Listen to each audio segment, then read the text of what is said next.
পটল খেতে খেতে বোর হয়ে গেছো, তাহলে অবশ্যই এই রেসিপিটা ট্রাই করো।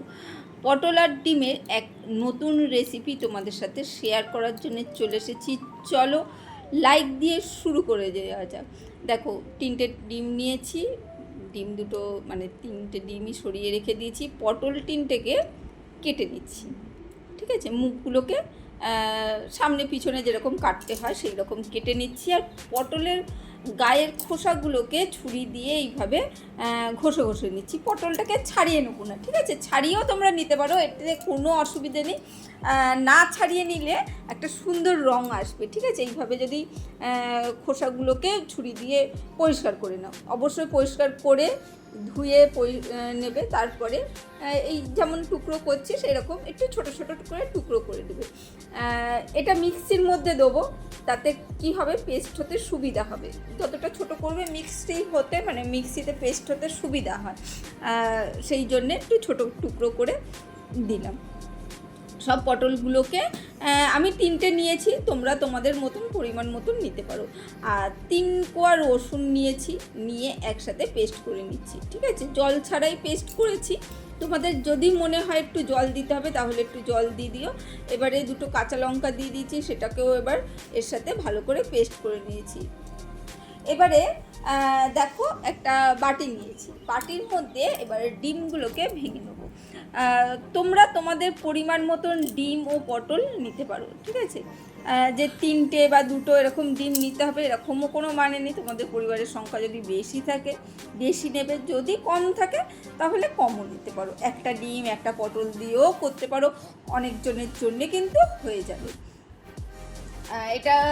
চলো, ডিমগুলোকে মানে 3টে ডিমই আমি নিয়েছি, নিয়ে ভালো করে ফেটিয়ে নিচ্ছি। ভালো করে ওই হ্যান্ড মিক্সার দিয়ে আমরা ভালো করে ফেটিয়ে নেব। ভালো করে মিক্স করে নিচ্ছি যাতে কুসুমগুলো আর সাদা অংশগুলো ভালো করে মিশে যায়। আর নতুন পুরনো সব বন্ধুদের জানাই অসংখ্য ধন্যবাদ এইভাবে পাশে থাকার জন্যে। এইভাবে পাশে থেকো আর রেসিপিটা পুরোটা ওয়াচ করো। এখানে লবণ আর একটু হলুদ গুঁড়ো দিয়ে দিচ্ছি, জাস্ট একটু হালকা কালারের জন্য।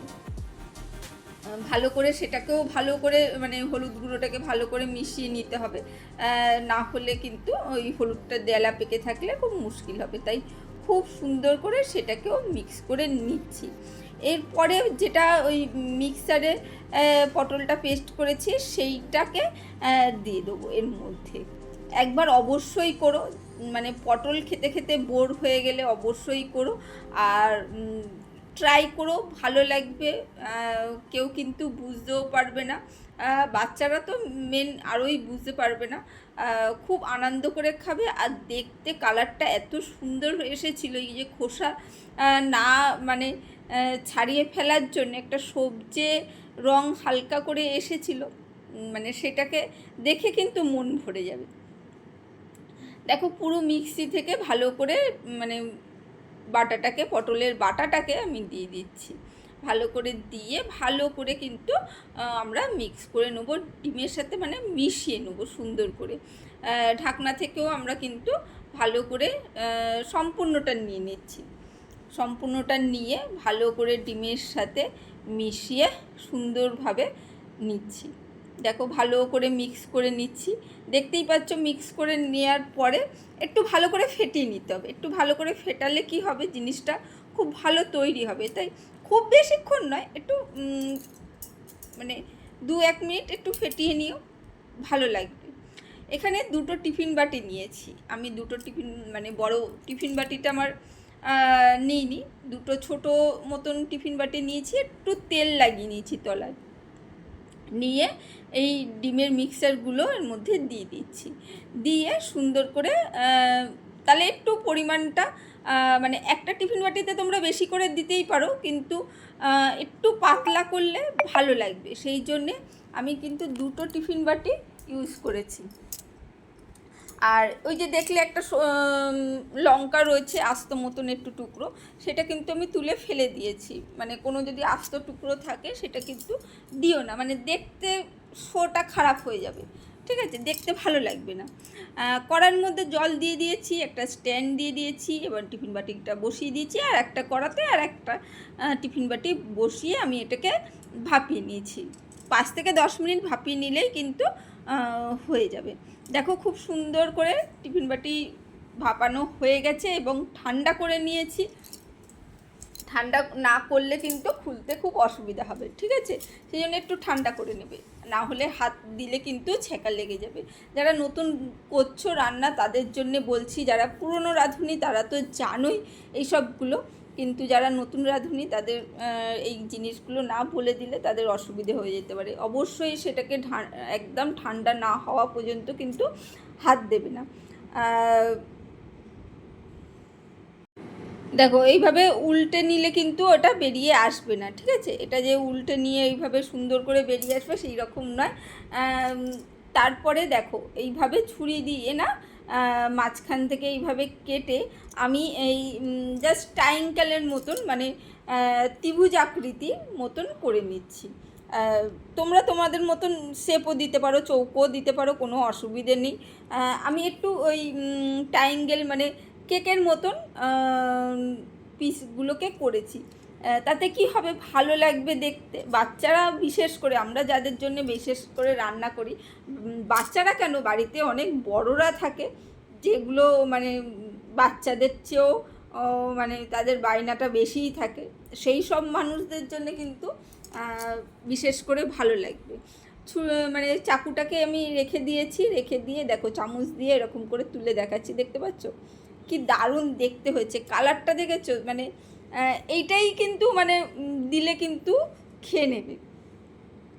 শুধুই কিন্তু এই ডিম ভাপাটা কিন্তু একদম পটল দিয়ে কিন্তু এটা খেয়ে নেবে। এটা আমি এইভাবে খাবো না, এটাকে আমি কারি করব, কারির মধ্যে দেবো, তাই এইগুলোকে ভালো করে সুন্দর করে কিন্তু আমি চামচের সাহায্যে আস্তে আস্তে যে ট্রায়াঙ্গেল কেকের মতন করেছি, একদম দেখো কেকের যেরকম পিস হয় সেই রকম করে কিন্তু আমি বের করে নিচ্ছি।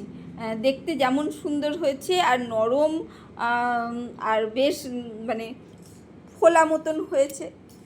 আর কালারটা তো দেখতেই পাচ্ছ, বারবার বলছি কালারটা সত্যি দারুণ লাগবে, একদম সুন্দর, এত সুন্দর এসেছে না। দেখো কড়াইয়ের মধ্যে এবারে আবার তেল দিয়ে দিয়েছি সামান্য, যেরকম তেল খাও সেই পরিমাণে তেল দিয়ে দেবে। তার মধ্যে একটু জিরে ফোড়ন দিয়েছি, খুব বেশি তেল ইউজ করো না, যেটা খাওয়ার মানে শরীরের পক্ষে ভালো না, তাই একটু কম তেলেই রান্না করার চেষ্টা করুন। এখানে একটু জিরে ফোড়ন দিয়ে দিয়েছি, একটা তেজপাতা দিয়ে দিচ্ছি, মোটামুটি যেরকম ফোড়ন দেয় তরকারিতে সেই রকমই কিন্তু আমি জিরে আর তেজপাতা ফোড়ন দিয়ে পেঁয়াজ কুচি, একটা বড় সাইজের পেঁয়াজ কুচি দিয়ে দিয়েছি।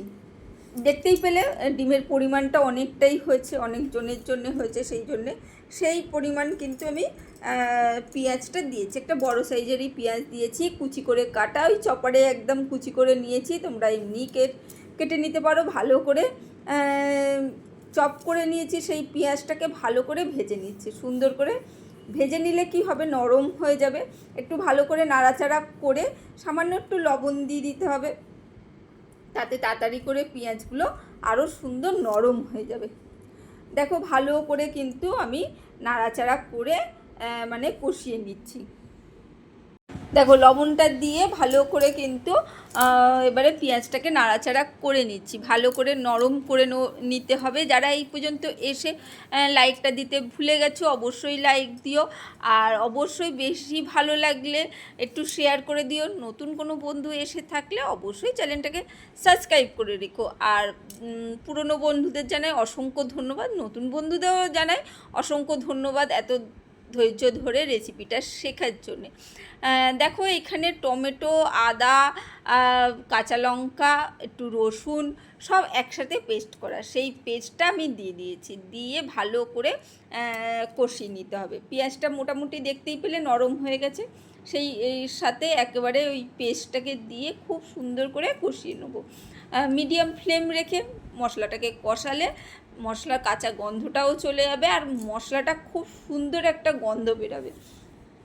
তাই খুব হাই ফ্লেমে অবশ্যই মশলাটাকে কষাবে না, একটু মিডিয়াম ফ্লেমে কষানোর চেষ্টা করবে। দেখো একটু হলুদ গুঁড়ো, একটু কাশ্মীরি লঙ্কার গুঁড়ো এগুলো দিয়ে দিচ্ছি যাতে রঙটা ভালো আসে। আর অবশ্যই একটু জিরের গুঁড়ো দেবো, ধনের গুঁড়ো, যে যেরকম মশলা খাও সে সেরকম, মানে বেসিক এই গুঁড়ো মশলাগুলো ইউজ করে নিচ্ছি। আমি একটুখানি জিরের গুঁড়ো দিয়েছি, ধনের গুঁড়ো নিইনি। এমনি জিরের গুঁড়ো, লঙ্কার গুঁড়ো, মানে কাশ্মীরি লঙ্কার গুঁড়ো এবং হলুদ গুঁড়ো সব দিয়ে ভালো করে মশলাটাকে কষিয়ে নিচ্ছি। দেখো অলরেডি খুব সুন্দর একটা কিন্তু রং এসেছে। ভালো করে কষিয়ে নিয়ে কিন্তু জল দেবো। একটু মশলাটাকে সুন্দর করে কষিয়ে নিতে হবে। যে কোনো মশলা কিন্তু বারবার বলছি সুন্দর করে কাঁচা গন্ধটা যাতে চলে যায় সেইভাবে কিন্তু করবে। ভালো করে কষিয়ে নিয়ে দেখো অল্প অল্প করে জল দিয়ে দিচ্ছি যাতে মানে শুকিয়ে না যায় মশলাটা, শুকিয়ে গেলে তলায় আটকে যেতে পারে, তাই সামান্য জল দিয়ে দিয়ে আবারও মশলাটাকে কষিয়ে নিয়েছি। আর টিফিন বাটিতে যে তলায় ডিমগুলো লেগেছিল, একেবারে তো সমস্ত ডিমটা একদম পরিষ্কার করে উঠবে না, ঠিক আছে, কিছু কিছু সাইডে লেগে থাকবে যতই তেল দাও না কেন। তাই সেইটাকে আমি ভালো করে কিন্তু ঘষে তুলে নিয়েছি, তুলে ভালো করে এর মধ্যে দিয়ে সুন্দর করে কষিয়ে নিচ্ছি, মিশিয়ে নিচ্ছি। তাতে কি হবে, মানে গ্রেভিটা আরও সুন্দর হবে। সেই জন্যে ডিমের ওই অংশগুলো আমি টিফিন বাটি থেকে চামচ দিয়ে ঘষে তুলে এর সাথে মিশিয়ে ভালো করে কষিয়ে নিচ্ছি। নিয়ে তারপরে পরিমাণ মতন আমি জল দিয়ে দেবো। এটা পরেও দিতে পারো, কোনো অসুবিধে নেই, কিন্তু আমি মশলার সাথে একটু কষিয়ে নিলাম। তাতে কি হবে, মানে ডিমটা কিন্তু ভালো করে আরও মানে গুঁড়ো গুঁড়ো হয়ে মশলার সাথে মিশে যাবে, বেশ ভালো একটা টেস্ট আসবে। সেই জন্য সুন্দরভাবে কষিয়ে নিয়ে এবারে পরিমাণ মতন জল দিয়ে দেবো। খুব বেশি গ্রেভি করব না, মানে ঝোল করব না, সেই পরিমাণ মতন জল কিন্তু আমাদের দিতে হবে। আর একবার অবশ্যই ট্রাই করো পটল খেতে খেতে। অনেক রেসিপি তো ট্রাই করেছো, এই রেসিপিটা ট্রাই করো, পটল খেতে খেতে বোর হয়ে গেলে হবে না। এখনও কিন্তু অনেকটা সময় কিন্তু আমরা পটল পাবো এবং পটলকে খেতে হবে। সেই জন্যে পটলের এই রেসিপিটা অবশ্যই ট্রাই করো, সবাই কিন্তু অবাক হয়ে যাবে আর ভালো লাগবে। দেখো জল দিয়ে দিয়েছি পরিমাণ মতন, এবার একটু ভালো করে ফুটিয়ে নেব। একটু ফুটিয়ে নিয়ে তারপরে কিন্তু একটু গরম মশলার গুঁড়ো কিন্তু অবশ্যই দিতে হবে।